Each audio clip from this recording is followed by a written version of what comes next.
नमस्कार दोस्तों, एक बार फिर से आप सभी का अपनी यूट्यूब चैनल पे स्वागत है। आज इस वीडियो में जानेंगे इजराइल और हमास के बीच लड़ाई यानी युद्ध किस चीज़ के लिए है। पूरी जानकारी देने की कोशिश करूंगा कि हमास और इजराइल के बीच युद्ध क्यों हुआ है। हमास और इजराइल के इस युद्ध में ईरान और लेबनान क्यों कूदा है, इस चीज़ की पूरी जानकारी लेंगे। इजराइल और हमास के बीच इस लड़ाई का मुख्य कारण इजराइल और फिलिस्तीन का विवाद है, जो लंबे समय से चल रहा है। इसका मूल कारण भूमि विवाद, राजनीतिक अधिकार और धार्मिक मतभेद है। फिलिस्तीनी और इजरायली दोनों यरूशलेम में आसपास के क्षेत्रों में ऐतिहासिक और धार्मिक दावे करते रहे हैं। चलो जानते हैं इस लड़ाई के मुख्य बिंदु। पहला, 1948 में इजराइल का गठन हुआ। जब इजराइल का गठन हुआ तब इस क्षेत्र में अरब और यहूदी समुदाय के बीच संघर्ष हुआ था। फिलिस्तीनी अरबों ने इस भूमि पर आक्रमण माना। अब बात कर लेते हैं हमास की। हमास एक फिलिस्तीनी इस्लामिक संगठन है जो गाजा पट्टी में सत्ता में है।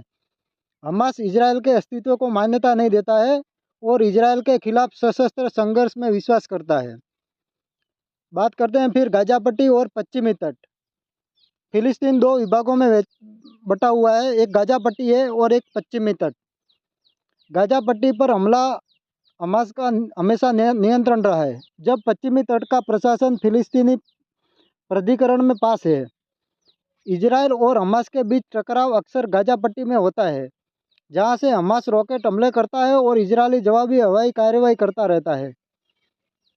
अगर धार्मिक और सांस्कृतिक मतभेद देखें तो यरूशलेम और आसपास के पवित्र स्थलों पर दोनों पक्षों अपना धार्मिक दावा ठोक रहे हैं, जो तनाव का एक बड़ा कारण भी है।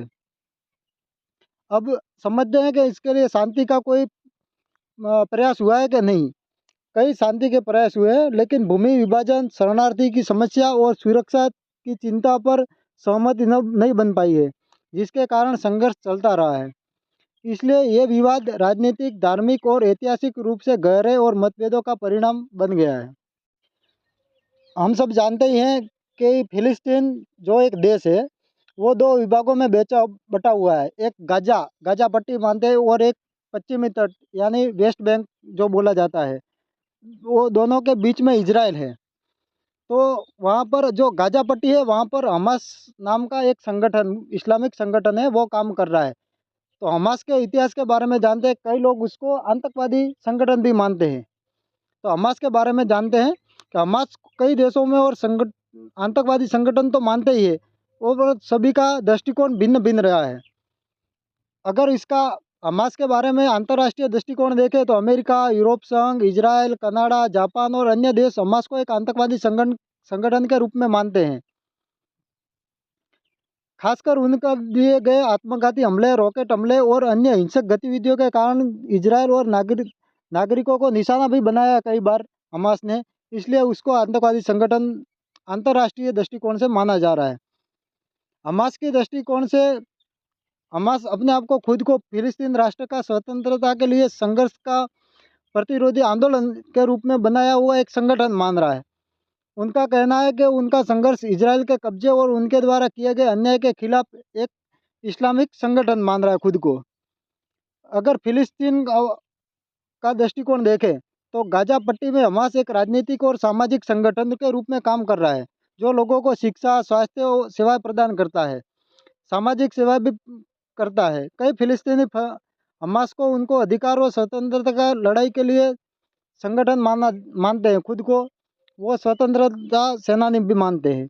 इसलिए हम हमास के प्रति दृष्टिकोण इस बात पर निर्भर करता है कि आपकी किस दृष्टि से इन्हें देखते हैं। इजराइल और उनके समर्थक देश इसको आतंकवादी संगठन मान के, जबकि कई फलस्तीन और उनके समर्थक उसको प्रतिरोध आंदोलन मान रहे हैं।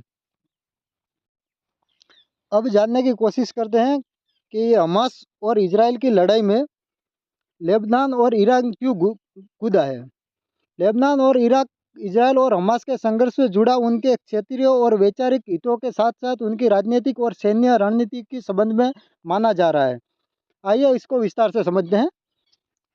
पहले समझते हैं कि ईरान की भूमिका क्या है, हमास का समर्थन क्यों करता है।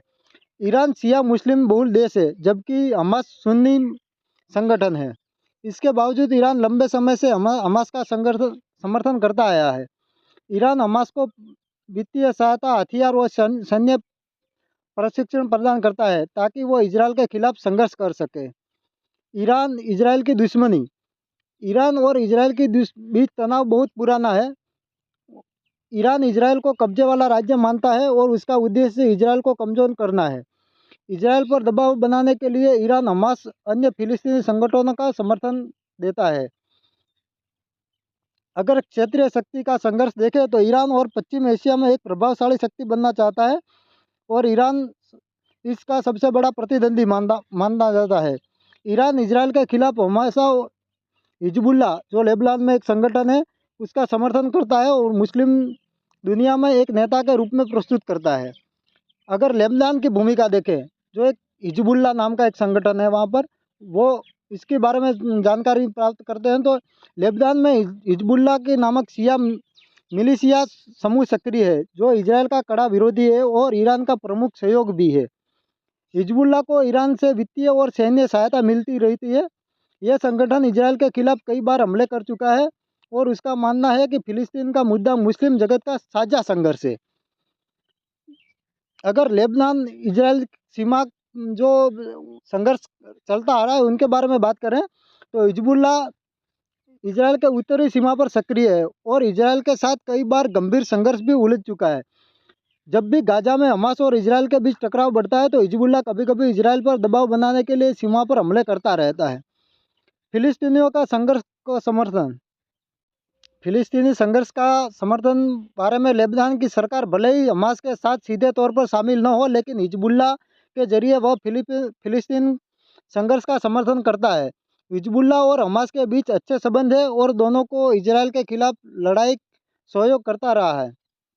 अगर इस सब से निष्कर्ष क्या निकला देखते हैं तो ईरान हमास को समर्थन देकर इजरायल को कमज़ोर करने को, खुद को क्षेत्रीय शक्ति को मजबूत करने की कोशिश करता है। अगर लेबनान की बात करें तो वो सक्रिय हिजबुल्लाह इजरायल का दुश्मन है और वह हमास को साथ मिलकर इजरायल के खिलाफ संघर्ष करता है। दोनों देश इजरायल और एक क्षेत्रीय दुश्मन के रूप में देखते हैं और इसलिए हमास के साथ उसके रिश्ते गहरे हैं। लेकिन बेंजामिन नेतन्याहू, जो इजरायल के प्रधानमंत्री हैं, वो उनको जीतने नहीं दे रहे हैं।